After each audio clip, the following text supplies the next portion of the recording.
Welcome back. What's the difference between a beginner and an experienced person? The experienced person makes the task look very easy and elegant. The same is true for anything like music production. When you record audio, for example, you don't want to be sidetracked by technology. You want to focus on the music first. But then you want to have a good system and a workflow that helps you organize and clean up your tracks without creating a lot of clutter. Let me show you my favorite workflow that helps you with that.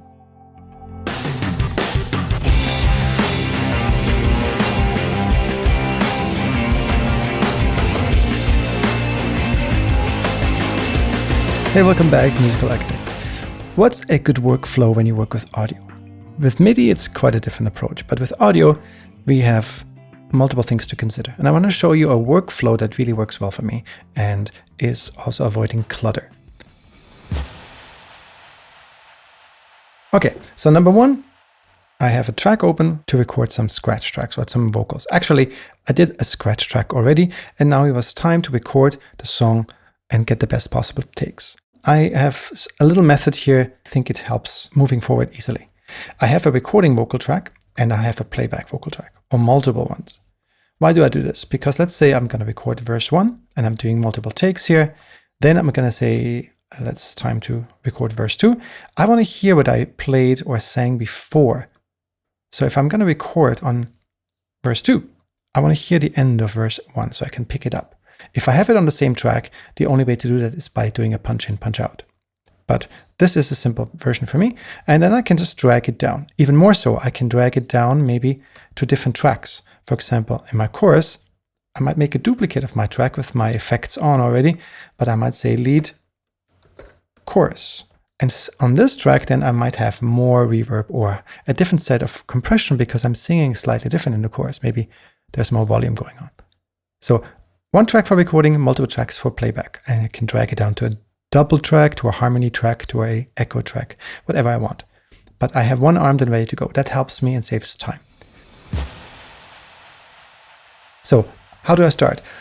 When we develop a song, and we're probably still practicing, and we want to find out what works best, I like to work in sections. There's not a point of singing the whole song through unless it's just really about the live performance of it. And you've done it a million times. So here's my recording track and say I want to record. I set up my cycle and say I'm going to record my verse 1. I want to have a couple more takes just to be sure. I'll hit record. I have a count in. And I will simply record another take here. Watch this little nuance though. If I set up a cycle on bar 13, let's say, and I might have a pickup, I might not see that pickup right away, but I'll show you later on how to fix that. Next, I do this with every section. So step 2, walk through the whole song, section by section. Here's what I do usually is I might record verses first, go to verse 3, and then do all the choruses at the same time.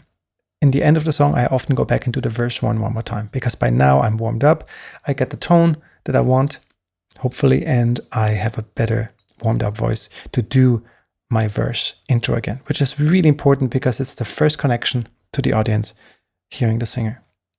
Okay, so we've done step 1, setting up the tracks. Step 2, recording different takes for different sections. Step 3 would be getting out of the creative zone now and start focusing a bit more on the technique and editing. So we're going to go in there and find the best takes. I listen to phrase by phrase and make the best decisions.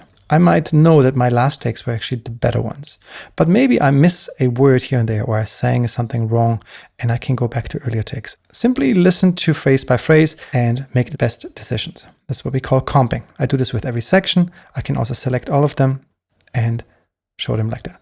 Now you see that it looks quite complicated because we have so many different parts, and that is clutter I don't like, and my brain gets distracted. And I like to actually see what I hear and hear what I see. So how do we get rid of that without throwing it all out the window? Here is when one technique comes in really handy. I want to show you something I use all the time called track alternatives. If you control-click your track header, you can choose what you want to show on this track header. For example, if I wanted to show an input monitoring button, I could add this on here. This is what the track header means and the components that go with it. I'm going to add track alternatives. And that's a really useful little tool. You see this little double arrow. And basically it's just giving me an alternative for my parts on this track. I'm going to duplicate what we have. This is identical looking, but called alternative number B or letter B. On this alternative B, I'm just going to commit to the takes I've chosen. So you see how I have here take 4 into take 1. Let's see if I can make this a different color. And if I'm going to flatten this, it took those 2 parts. None of the other takes are left over here. So I can commit to that. And I'm going to do this with all of them. And I'm simply going to go flatten this, or I set up a shortcut, Control F, which makes it even easier. Now I only hear what I see and see what I hear. Now, let's say I decide later on that I sang a wrong word, or that I recorded something a bit too loud, a P is popping or something like that. How do I get back to the other takes? We threw them all away. But no worries, because we have track alternative A. So I can always go back and find it. Let's do this a bit more smoothly. I'm sticking with B, but I'm going to show the inactive alternative number A as well. And say I wanted to change this take here. I'm going to get rid of this, copy my take folder and say, this is what I wanted actually. This is a better take. And now I can flatten this and then hide this one. This works great too if you want to do alternative recordings. Say your bass line for verse 1, the first time is very minimal and the second time is more rhythmic. You're just going to record multiple bass lines and then you can switch and listen to A and B. We could duplicate this again. I can go back to A, make another duplicate, choose completely different comps. So let's say I'm going to make these yellow or green. I'm going to flatten these. And I could now also sit back and listen in context of the song and compare which one is a better choice. So the take folders are great to record, but then they are a little bit convoluted, if you will. They're a little bit messy. And so I like to leave that.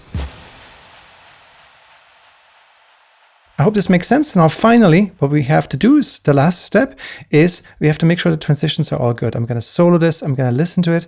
And remember how I said that there's something missing. If I cut off the beginning, the breath, the pickup into the song, into the phrase, I can now drag it out and I can make these transitions really nicely. So back to the better takes here. I usually just get rid of what I don't need. Make sure the fades are good. The breaths are okay, and the control, I fade in, fade out. Holding down Control Shift.